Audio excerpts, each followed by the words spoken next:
did you see those videos about the crime spree in Philadelphia?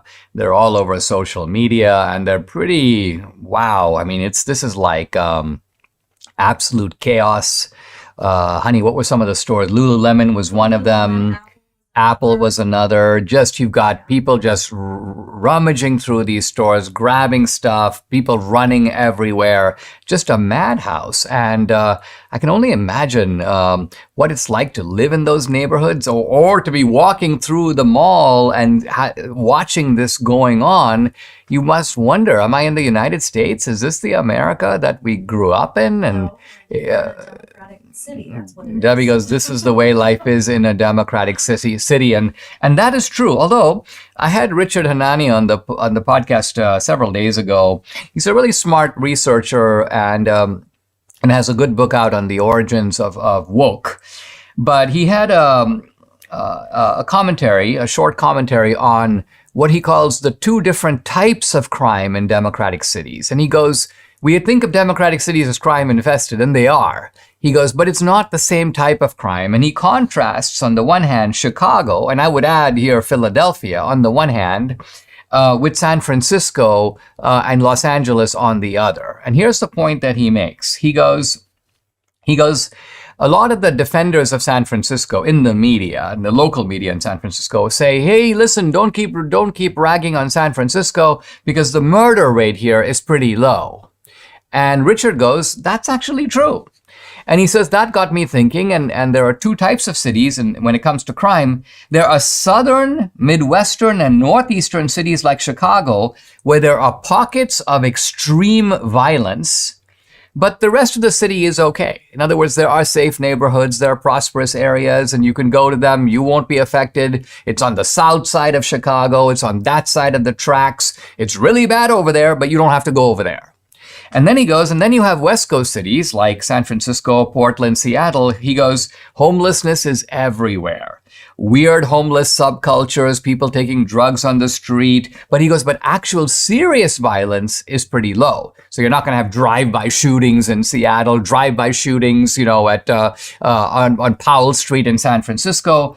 And so he goes, the two approaches are kind of different, because in San Francisco and Seattle, you've got these white liberals, and they are annoyed by the homeless, but they are not terrorized by them.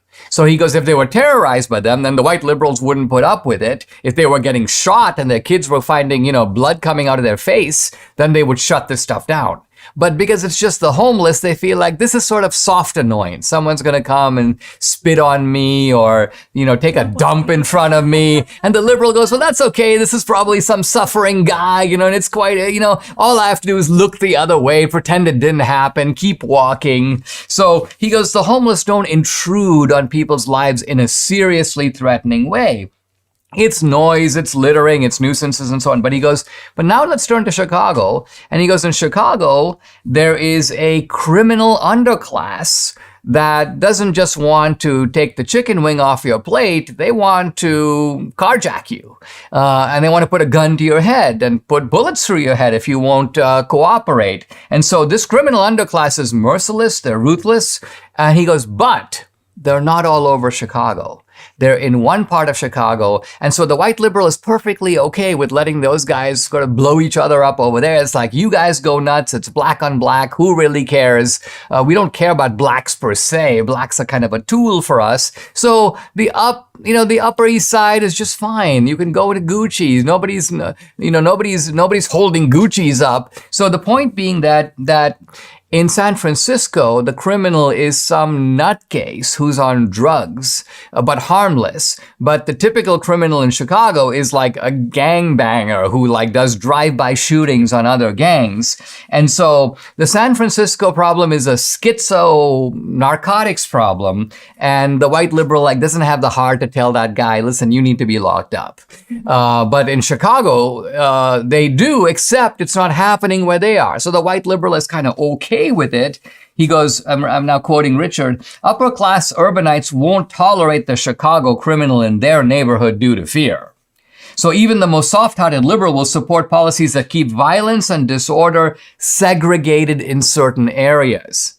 Now, I think the reason all of this is interesting because it kind of shows why the white liberal continues to vote Democratic both in Chicago and in San Francisco. It's for different reasons. In San Francisco, it's that we have all these progressive policies. We're pro-gay, we're pro-this, we're pro-that. Yeah, we have the annoyance of crime, but it's only an annoyance. It's not really a threat, a serious threat to our lives and security. In Chicago, it is, but guess what? It's not in our neighborhood. It's occurring in some black neighborhood or some barrio over there where the gang A is trying to shoot gang B and vice versa. And it's kind of like, have it out, you thugs. And we're not even going to worry too much about having the police over there. The police probably don't want to go over there, but that's okay. That's because those neighborhoods are segregated, or at least insulated from the rest of Chicago, where you can live life in a more normal fashion.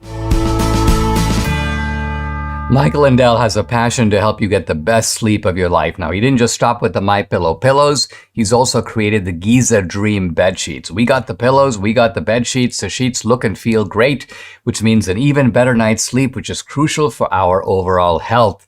Mike found the world's best cotton called Giza. It's ultra soft and breathable, but extremely durable. And Mike's latest deal, sale of the year, for a limited time, you get 50% off the Giza Dream sheets, marking prices down as low as $29.98, depending on the size. Go to mypillow.com and enter promo code Dinesh. There you can find not just this offer, but deep discounts on all the MyPillow products, the robes, the mattress topper, the MyPillow kitchen towel sets, and so much more. The number to call, 800-876-0227. That's 800-876-0227, or go to mypillow.com. Make sure to enter the promo code. It's DINESH, Dinesh.